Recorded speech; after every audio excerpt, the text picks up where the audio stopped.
Pour voir les prochaines vidéos, n'oubliez pas de vous abonner et d'activer la cloche.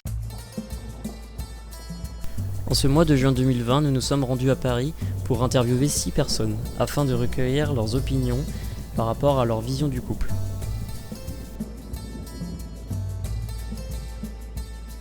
Quelle est pour vous la définition d'un couple ?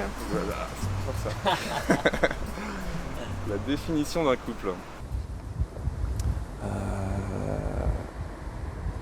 La passion.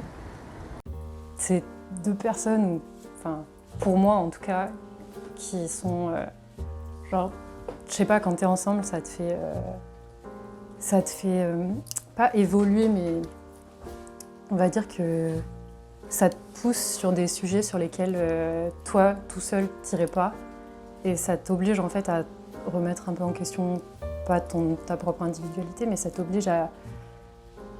Ah, c'est difficile. C'est en gros, ça te pousse vers une sorte de mieux, en fait, d'être toi, mais ça te fait grandir, en fait, d'être avec quelqu'un. C'est assez inexplicable des fois, je trouve. Enfin, le fait de sentir bien avec une personne, c'est un truc...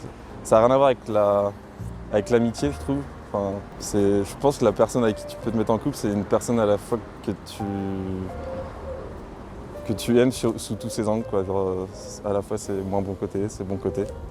Mais il y a un truc qui fait que tu es bien avec elle et que tu te sens bien en couple, quoi. Un truc un peu inexplicable, je trouve. Deux personnes qui sont plus qu'attachées, enfin disons qui s'entraident. Enfin, pour moi, un couple, c'est plus un appui qu'autre chose. Puis c'est aussi quelqu'un qui peut donner de l'affection. Enfin, je sais pas trop comment décrire ça, ça paraît un peu égoïste comme ça, mais je pense que c'est deux personnes qui arrivent à s'apporter mutuellement ce qui leur permet d'être heureux. Je pense qu'il y a vraiment ce rapport de se faire grandir ensemble qui est hyper primordial. Mais après, moi, je suis vraiment côté aussi passion. Je sais que pour moi, un couple aussi, c'est deux êtres. On ne sait pas pourquoi, mais ils se sont choisis et ils sont unis avec un lien qui est, bon, certes éphémère, enfin, à mon sens, mais qui les unit tout un instant et qui va les faire grandir chacun de leur côté. Et que c'est vrai que l'amour, c'est presque nécessaire. Enfin, c'est vrai qu'on a tendance à toujours chercher un peu l'amour, tout ça. Et c'est vrai que le couple, c'est quelque chose qui me paraît important, mais qui évolue grandement en ce moment, je trouve aussi. La définition d'un couple, alors c'est difficile. Pour moi, la définition d'un couple, c'est un partenariat, donc c'est deux personnes qui ont un peu leur indépendance, mais qui à deux font des choses qui sont encore mieux et qui viennent se compléter et qui viennent aussi beaucoup, je pense, faire évoluer l'autre, enfin, vraiment beaucoup se rassurer et faire en sorte que la personne, qu'on soit encore meilleur à deux que tout seul. Pensez-vous qu'il y ait une différence entre les générations sur la notion de couple ? Ah oui. Moi je trouve que c'est fondamental. Par exemple, même juste truc tout bête, mais à une certaine époque on ne divorçait pas. Et maintenant on commence à vouloir vraiment divorcer parce qu'on se rend compte que peut-être l'amour c'est pas forcément que rester ensemble pour être ensemble. Bah, on l'a un peu dit avant, le fait que la notion de famille ait un peu changé entre nos générations, je pense que c'est un peu pareil pour le couple aussi. Le fait que, comme on le disait, il y a plus de divorces, enfin, en tout cas à une époque, il y avait plus de divorces que la génération de mes grands-parents, de mes parents. Et je pense que toutes ces choses-là, elles sont liées à une idée de, comme j'en parlais un peu avec le boulot aussi, je pense que notre génération, on n'aime plus trop la notion de quelque chose de stable, on veut un peu toujours changer, on est un peu toujours insatisfait aussi, on veut toujours tout avoir. Et je pense que pour le couple, c'est un peu pareil. Des fois, on se pose moins de questions. Enfin, on veut changer. On se dit que c'est pas grave si on change, quoi. Alors qu'avant, on le faisait moins. Je pense que la notion de couple, elle a beaucoup évolué. Le fait que la société a plus le même regard sur le couple, donc un regard beaucoup plus ouvert. Et aussi, bien sûr, les réseaux sociaux qui font qu'on ne rencontre plus des personnes en réel comme avant. Enfin, bien sûr, on en rencontre encore, mais il y a quand même beaucoup aussi les applications de rencontres. Donc c'est vrai que ça fait des nouveaux modes de rencontre et du coup, forcément, la notion de couple qui est un peu moins sur le fait d'habiter ensemble, se marier, d'être forcément un couple hétéro, de forcément avoir un seul partenaire. On comprend aussi qu'il y a cette notion de s'il n'y a plus du tout de sentiments, qu'il y a même presque de la haine, on ne va pas rester ensemble parce qu'il faut être en couple. Et il commence vraiment à avoir, par exemple, on voit qu'il y a des troupes qui se forment, des personnes comme ça, enfin des couples aussi libres qui commencent vraiment à apparaître. Et ça, par exemple, à l'époque de ma mère ou des choses comme ça, moi, elle peut pas le concevoir. Ma mère peut absolument pas le concevoir. Et pour eux, c'est quand tu étais avec une personne, c'était avec cette personne, et puis c'est tout, et ça bougeait pas. Et quand on se mariait, c'était pour la vie. Bah, par rapport, par exemple, à la génération de nos grands-parents, du coup, on va dire que la notion de couple, c'était beaucoup plus voilà, pour la vie, en fait. Alors que maintenant, il y a beaucoup plus de possibilités de... Je sais pas, on se sépare, on se remet ensemble, ou on se sépare, on voit quelqu'un d'autre, tout ça. Donc, à l'époque, il y avait vraiment cette notion de, voilà, on se marie et on est ensemble pour toute la vie, et c'était rare de divorcer, c'était rare de...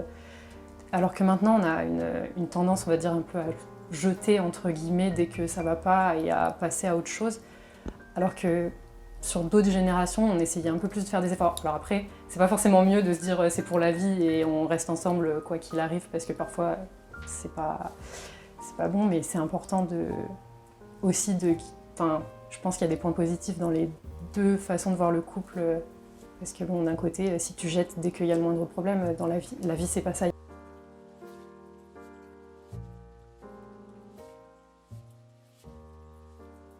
C'est-à-dire que les communautés qui...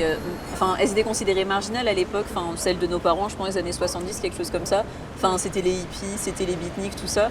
Eux, ils avaient une conception plus évoluée, à mon sens, de l'amour, du rapport à l'autre, où ils pouvaient concevoir ce fait de donner beaucoup d'importance à plusieurs personnes, qu'elles soient égales et que tout le monde puisse être heureux comme ça.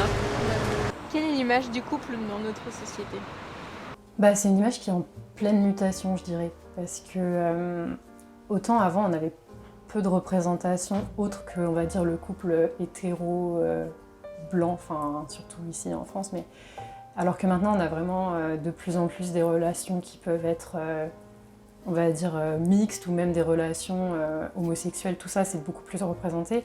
Puis même la façon d'envisager le couple, c'est plus forcément deux personnes, on va dire.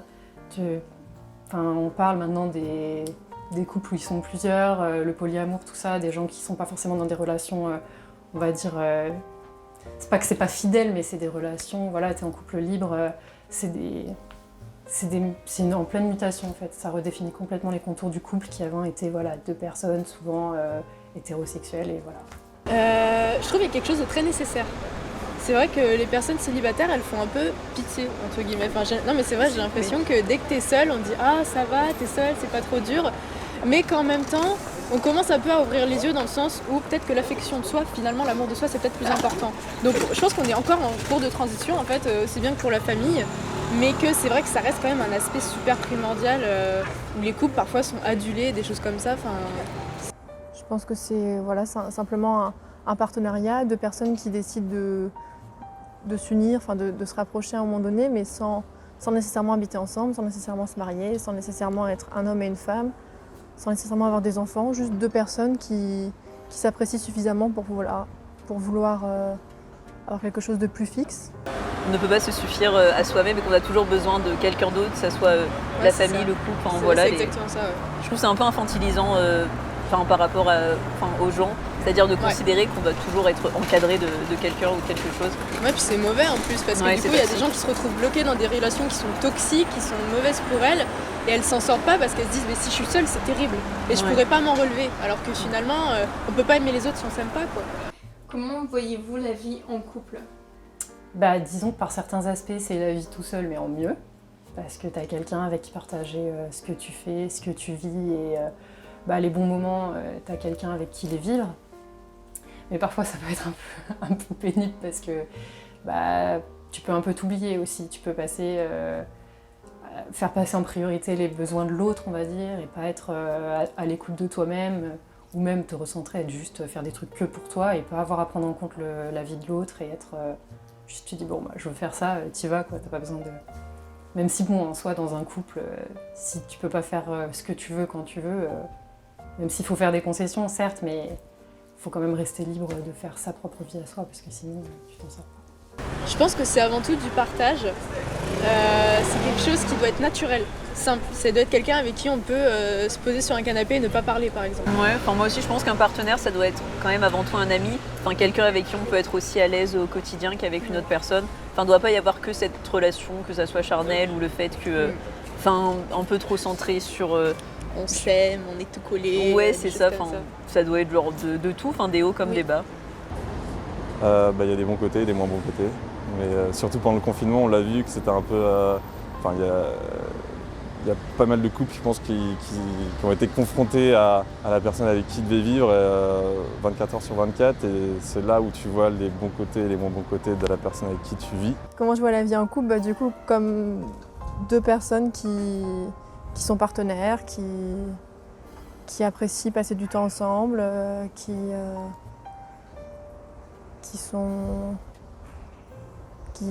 s'aiment, qui sont amoureuses quand même, c'est mieux. Qui se complètent, qui